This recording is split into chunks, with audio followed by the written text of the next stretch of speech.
So she devises a plot which turns things a little bit upside down, and Abner is in trouble with her aunt, so I'll hand it over to Ikwa. Oh, I have this one, yes. Auntie Lydia was standing by the desk with her arms akimbo. She pointed at me. "You," she said, as if I were a stranger. "Come here." I walked over on unsteady legs, wondering what Auntie had found out, how much she knew. Pfizer coming in, using her laptop, our dressing up, had Gifty talked, or Auntie Connie? Then I saw that the cash register, the cash drawer was standing open. Auntie pointed at it. "Half the money is missing." I looked at her, disbelieving. Behind her, Gifty was smirking, the pained look she'd worn as I exited the shop with Stephen replaced by one of triumph. I clamped my hand over her chest because my heart was beginning to jump out. "Auntie Lydia, you think I stole from you?" "No, silly. Why would you when your parents are richer than me? It's your friend. That Hausa girl, that Kayayo."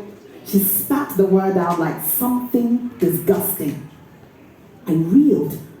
Pfizer was being accused of stealing, being called a Hausa girl in that nasty way, being treated as a nameless Kayayo all over again, when Auntie had actually called her by name, actually spoken to her like a person for the first time just yesterday. "Pfizer, you think Pfizer would steal from you?" "Why not? She's a poor Kayayo, isn't she? Why wouldn't she take it?" I wanted to tell Auntie that being poor didn't automatically make people into thieves. But I knew it wouldn't help right now. "Pfizer wouldn't do that, Auntie.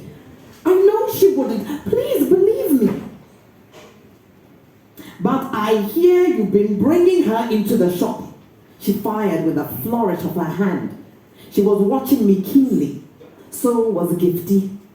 Traitor. I should have known the risk was too high, but we'd been having so much fun. I'd let myself get carried away and brushed aside Gifty's jealousy, which had grown steadily, fueled by outrage that the boy she liked now preferred the same wretched Kayayo. And I'd broken Auntie's rules. There was no denying that. Now I was paying the price for all those follies combined.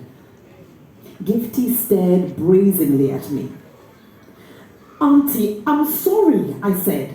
I shouldn't have gone behind your back." She nodded sternly. "But you know, Pfizer," I implored. "You know she wouldn't do that." Auntie stared, unmoved.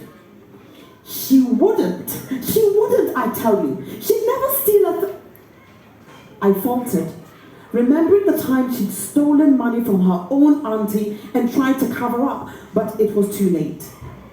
"Ha, you see? You're not even sure yourself. You're her friend, but even you cannot trust her." But it was different. She had done it to help her cousin, to rescue her. Was all stealing bad, no matter what for? I'd never had to think about such things before, but this was not the time to start. My hesitation had already cost too much. Auntie flung open the door and went outside. She came back with Pfizer. "You, this girl," she pointed at her the way she pointed at me. "Abuna brought you into the shop and you couldn't resist helping yourself to my money." Pfizer looked bewildered. "No, Madam Lydia." She called her by her name for the first time. "Never." She looked over at me and I looked back, tears starting to roll down my cheeks.